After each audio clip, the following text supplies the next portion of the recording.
My name is Derek Stevens. I'm the majority owner and chief executive officer of the Golden Gate Hotel and Casino and the D Las Vegas Hotel and Casino.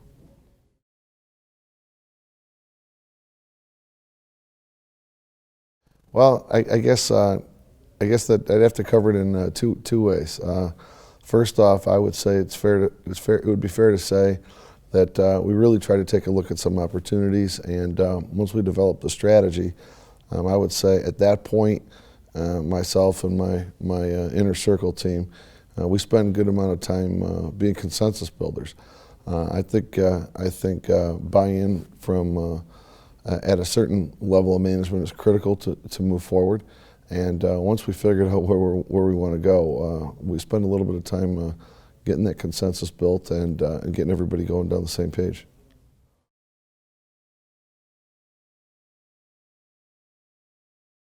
My undergrad's in economics. My master's degree is an MBA with finance as my specialty. Originally, I'm from the manufacturing field, and we got into the gaming and hotel business in 2006. So it's only something that's more recent.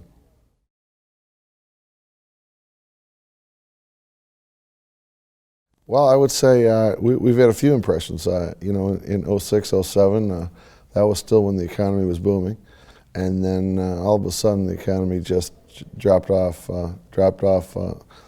I would say far more than anyone in any industry could have anticipated, and now it's coming back, and it's coming back, I think, with some vigor. So I've had an opportunity to experience, a boom time, a depression, and now getting ready to have go-go times once again here.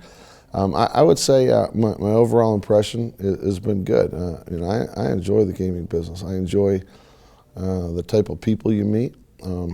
It's still a very entrepreneurial industry, and it's something that I'm glad we got into, and something that we'd like to grow as we move forward.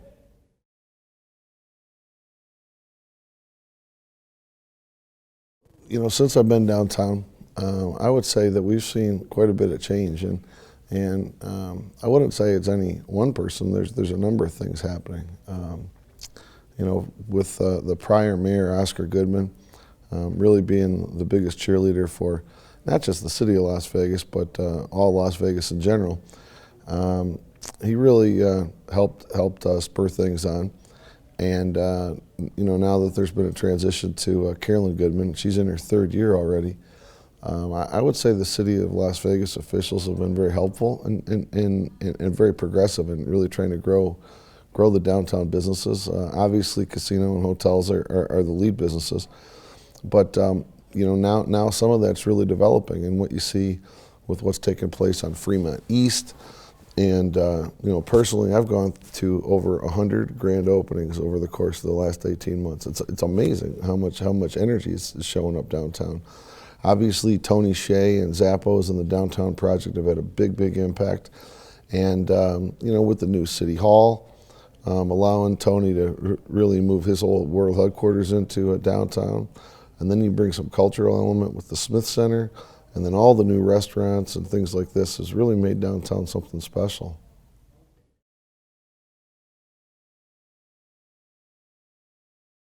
When I purchased the property, which at that point in time was called Fitzgerald's, we had made a determination in advance that we were going to completely renovate the property from the first floor up to the 34th floor. So we renovated all the suites, all the hotel rooms, and we renovated the 2 stories of the casino. The unique thing about the property is that it's a 2-story casino. It's the only 2-story casino in Las Vegas. There's not many of them out there. A lot of people say running 2-story casinos is pretty difficult because it's hard to get people from one level to the next. But we spent a good amount of time trying to figure out what could we do that allows us to be unique and differentiated. So what we did is we have 2 distinct themes. And on our second floor, it's all themed around vintage Las Vegas. And because we're downtown on Fremont Street where Vegas started, there's a certain connection to the history. And that's where we have a lot of our coin games. That's where we have some older iconic games like Sigma Derby. And I would say the vibe is a little bit more Sinatra and Dean Martin with a little lower volume level. And then when you go downstairs, that's something I would say would have a much different vibe. Much more high energy vibe, much louder music, probably a little bit more Black Eyed Peas to Avicii than where we were upstairs with Sinatra. And dancing girls, high energy, and really what we wanted to do is create an environment where it's more fun than any other place.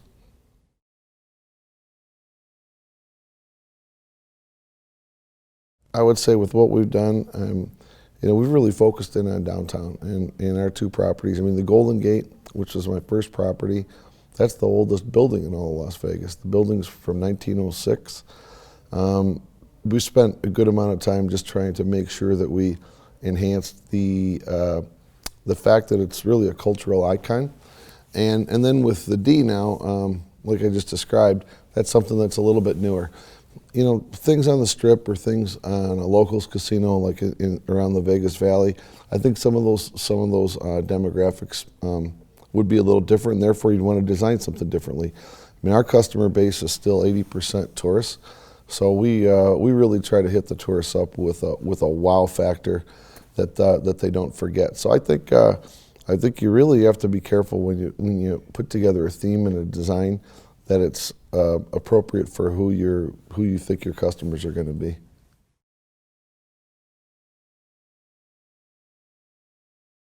When I bought Fitzgerald's, they had a solid customer base, and I wanted to make sure that we didn't lose that customer base. So that's really how we decided to focus in on the second floor as Vintage Vegas. And some of our thought was that the majority of the historical Fitzgerald's customers would gravitate toward the second floor, and we'd be able to maintain that customer base, yet still allow us to really focus in on some of the, I would say, newer customers, and obviously some of a younger demographic. And I would say that that's happened pretty well. The one element that's probably been the most surprising to me is that when I look at our Vintage Vegas second floor, maybe at 4 in the afternoon or 8 at night, it's about what I expected, but by midnight, the whole Vintage Vegas second floor is filled with people that are under the age of 30. So it's very interesting how there's a little bit of a crossover, but there's a certain element where I would say at any age, it's always interesting to look back on Vegas history and to try to get a feel for what it used to be.